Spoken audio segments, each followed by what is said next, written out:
Hey friends, I wanted to remind you that in honor of the Major League Baseball playoffs, we're having a Fall Classic sale. During the entire month of October, our t-shirts are going for 40% off the regular price. All you have to do is go to raisedsports.com/shop, pick yourself out a shirt, enter the special code CLASSIC at checkout, and get yourself a nice 40% discount. It's a great way to support the podcast and have a high-quality t-shirt designed by our friends at Cool Fire Studios. Thank you so much. Now, on with the show. All in all, if you'd have told me a year after I got drafted I'd be in high A, and done what I've done, I kind of was like, this isn't as bad as it feels. This month, which had felt, like it was the worst I'd pitched ever, has resulted in this, then, like I said, it's not that bad. It's not like career ending.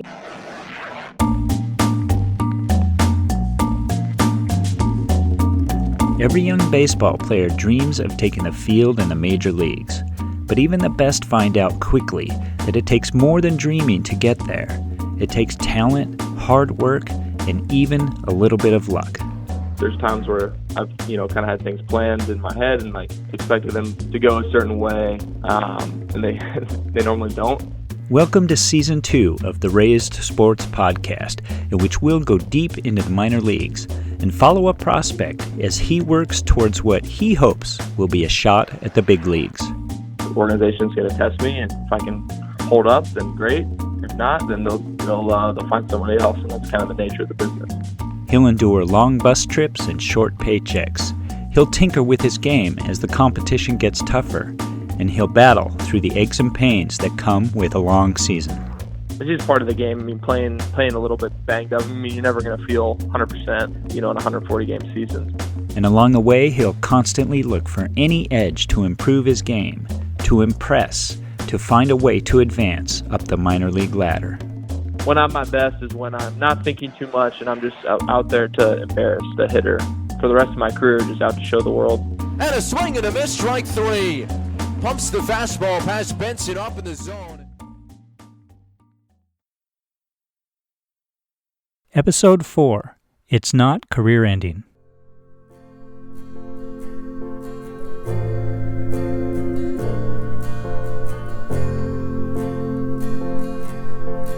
As we left our last episode, Cole Uvila was unhappy with his performance. After his promotion to Advanced A with the Down East Wood Ducks of the Carolina League, he had started off well, but through the bulk of May he had gone through some struggles. After giving up just the second homer of his pro career early in the month, he went through a stretch of 5 straight appearances in which he allowed at least 1 run. So he thought about what was going on and what he could do about it. He figured out he had to make some changes, and so he did. He replaced his slider with a curveball, and he worked to keep his fastball higher in the strike zone. He thought that would be a tough combination for hitters, at least in the long run, once he sharpened his curveball and learned to control it better.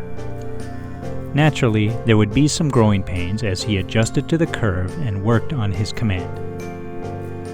I need to work more than most on refining my craft. I'm still kind of like a raw pitcher, I would say, not really like a very some of my game has polish, but definitely not all of it. And I think the command and control part is what needs the most work.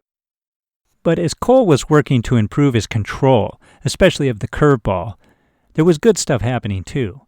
Quite a bit, actually. On May 24th against the Carolina Mudcats, Cole struck out 4 batters in 2 scoreless innings. On the 29th against Salem, he whiffed 2 in 1 2/3. In all, he allowed just 1 run over his next 7 appearances as the Wood Ducks crept closer to the mid-June All-Star break. The early returns seemed to be showing that the changes he made were working. Righty against righty with Uvila. Here's the wind and the pitch and a swing and a miss. Good curveball that time from Uvila, and that's a pitch he's been working on as of late. Meanwhile, back in Washington, Cole's father Steve had been deep in a transition of his own. He was getting back into the hobby he loved, drag racing.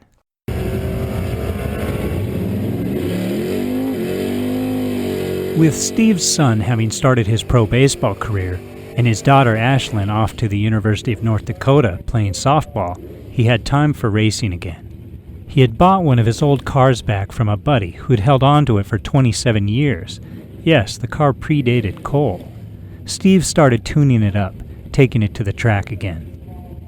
It's a white 1967 Camaro called Thumper, and it's got Thumper on down the side of it and a big rabbit painted on it, and it's kind of old school cool, and a lot of the kids love it, and it's known around and whatnot. It's been a race car since 1971, so it's got history. The car has history, just as racing is a part of Steve's history, and in a way, Cole's too. And that history is complex and runs deep.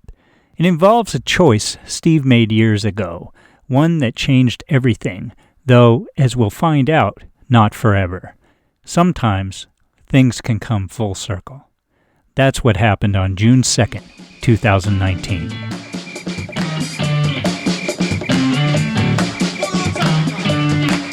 It was a Sunday. Cole was with his Down East team in Virginia for a series against the Lynchburg Hillcats. Steve was in Walla Walla, in the southeast corner of Washington State, for a drag racing event. He had Thumper there, and he was signed up to compete in the sportsman class.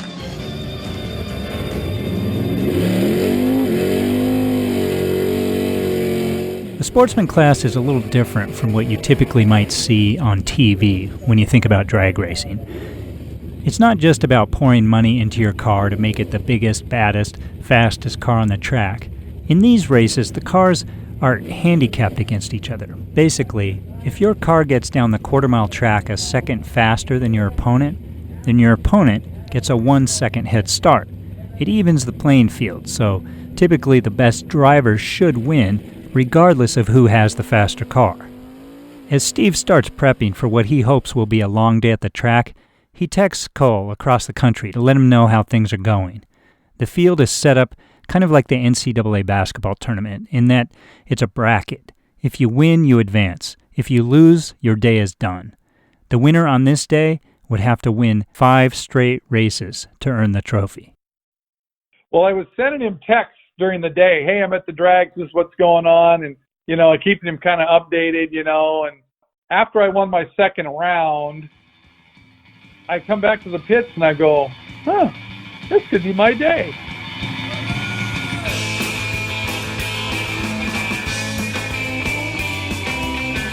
Steve's passion for cars goes way back.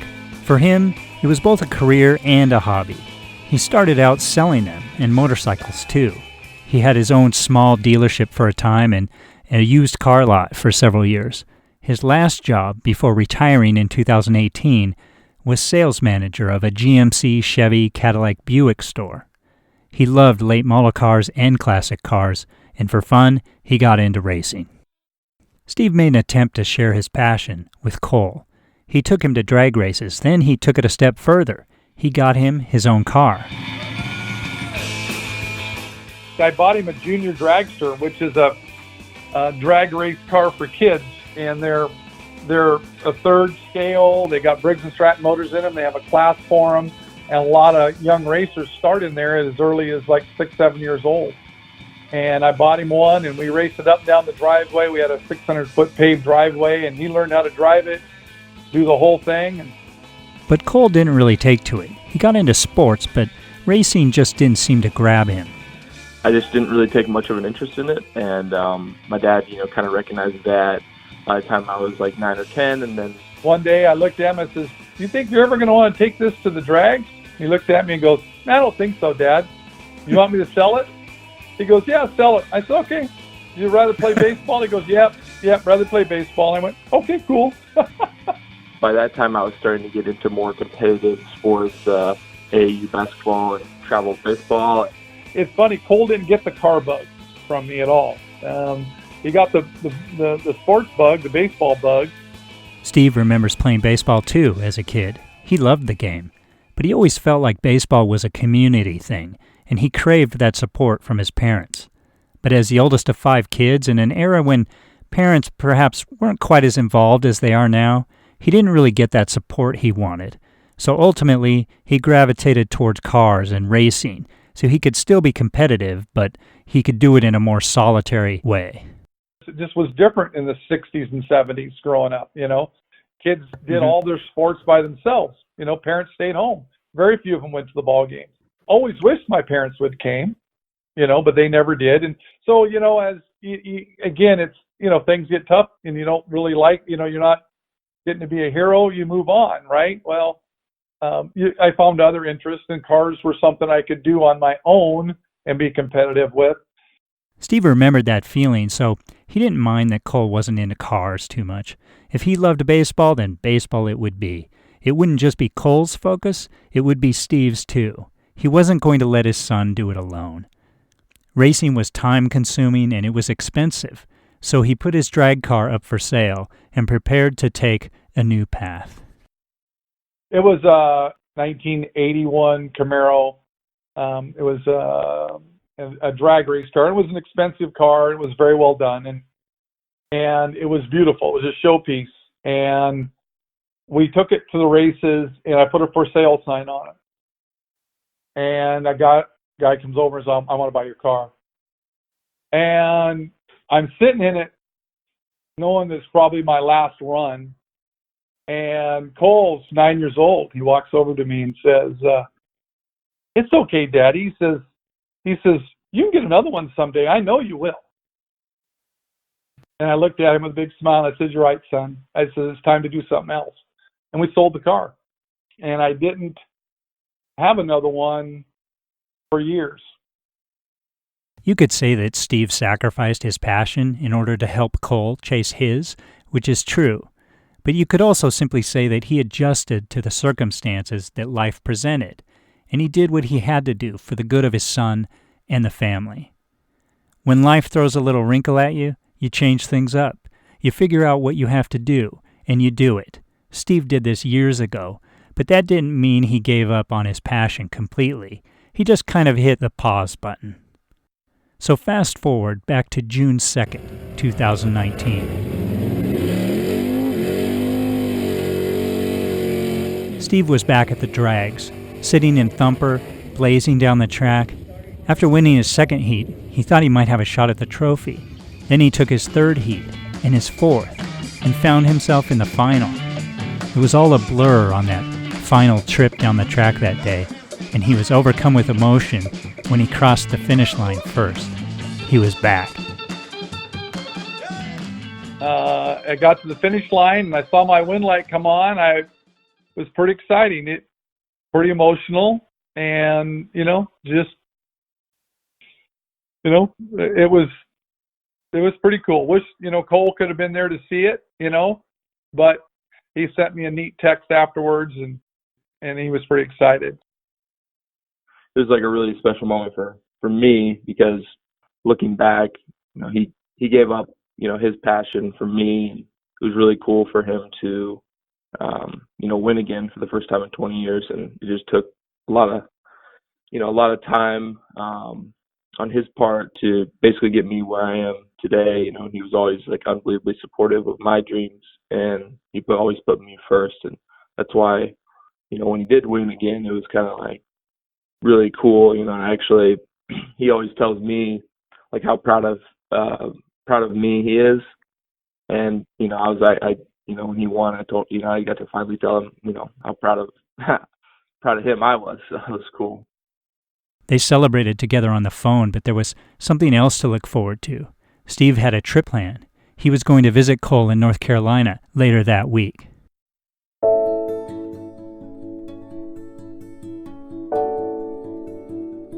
The drag race victory was a big moment for both Steve and Cole, and a reason for both of them to reflect on their journey and to appreciate how far they had come.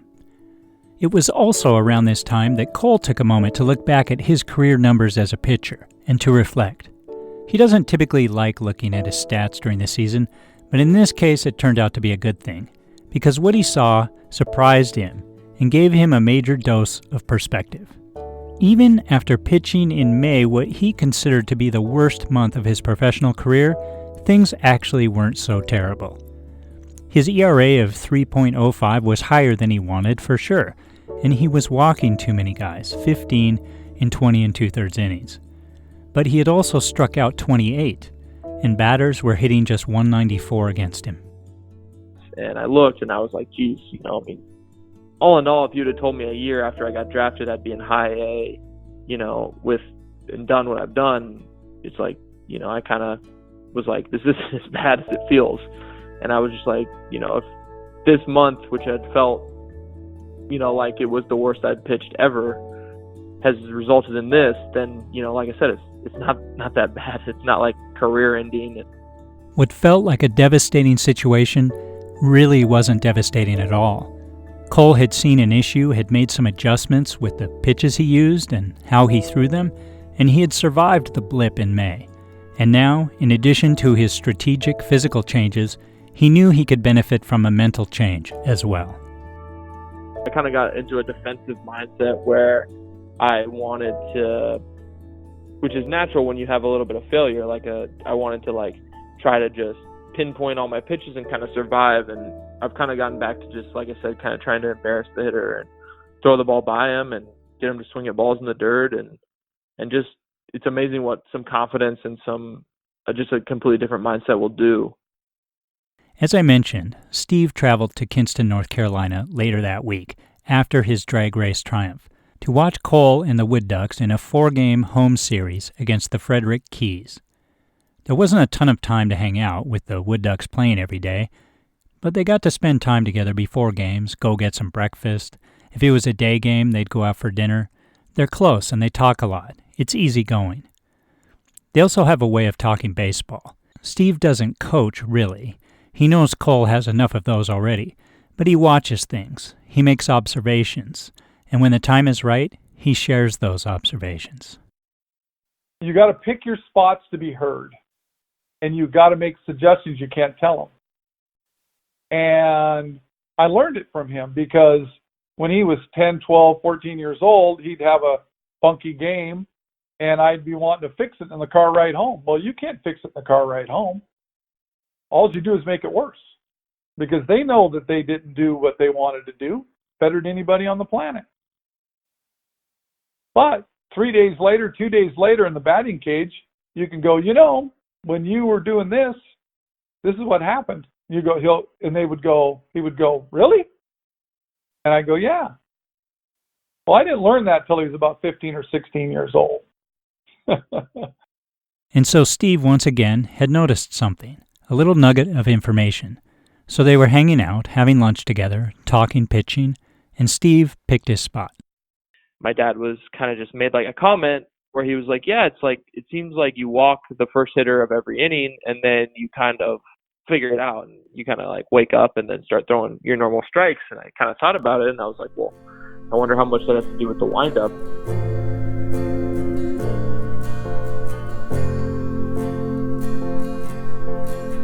Something kind of clicked for Cole in that moment. He considered a couple of things. For one, relievers often come into games with runners on base already and have to pitch out of the stretch anyway. And secondly, his velocity never seemed to suffer without the full windup. So he thought about it and decided to ditch his windup, just pitch out of the stretch all the time. Cole's next 3 outings, 0 walks, 6 strikeouts in 3 1/3 innings. It's been a lot better just getting ahead and throwing more strikes. And as a relief pitcher, a windup isn't all that common anyways. So it was probably a transition that was going to come for me down the road, and it was one I just kind of made on my own that I'm really happy with right now. So.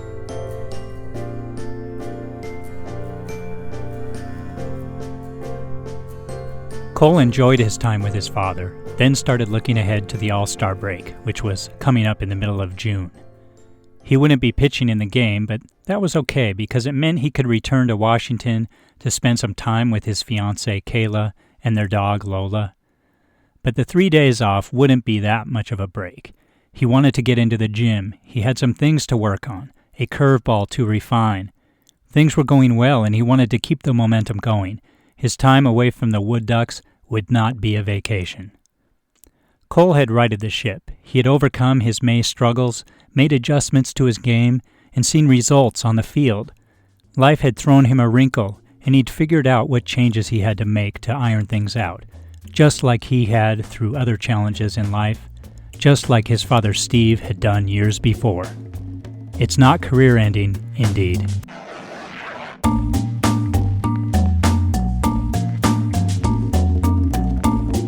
Thanks for listening to the Raised Sports Podcast.